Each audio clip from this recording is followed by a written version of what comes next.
Civilization or Barbarism, an Authentic Anthropology by Dr. Cheikh Anta Diop.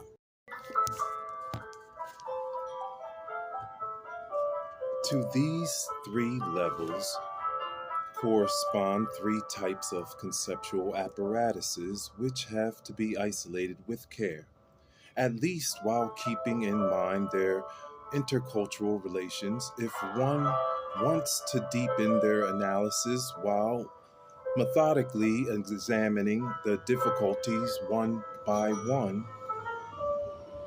In fact, to continue our analysis, we will bring these levels back to two principal stages of the specific cultural fact, the incommunicable, and of the universal cultural fact, specific concepts and universal concepts.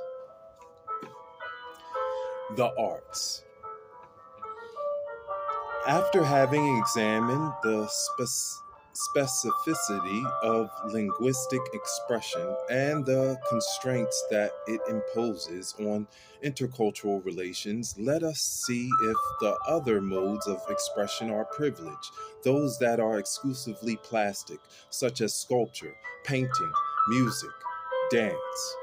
These art forms are a priori universal languages because they have the authority to create plastic forms of rhythms that our senses can grasp directly without aid of a spoken language.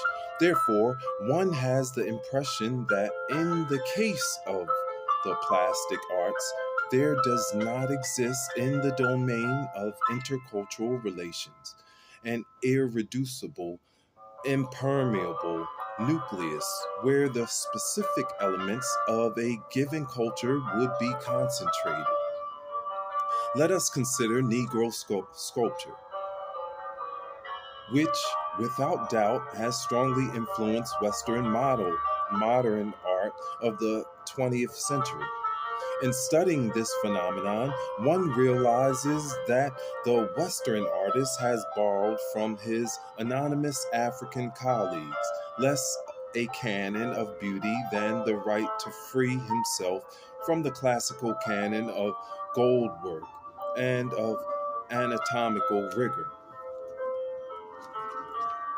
So many factors that under various forms have governed European art from Phidias to Rodin, from antiquity to modern times. The creative freedom of plastic forms and rhythms is the greatest lesson that modern art has learned from the Negro art.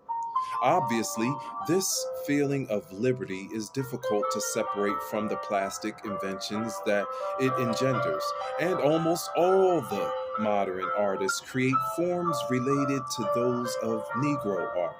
The filtration, the influence are obvious, even among the artists who would deny it. This does not prevent, all snobbery aside, the average Westerner without any experience or artistic education from being generally very ill prepared to appreciate the aesthetic value of a piece of Negro art. And did not Andre Malraux, who was a great connoisseur of Western art, go so far as to purely and simply deny the existence of a Negro art, in spite of its obvious influence on the Western art that he adored.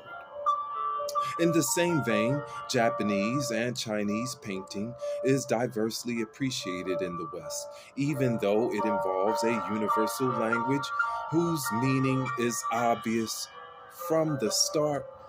We'll pause there and continue back with Civilization or Barbarism. Hi, sir. Thank you.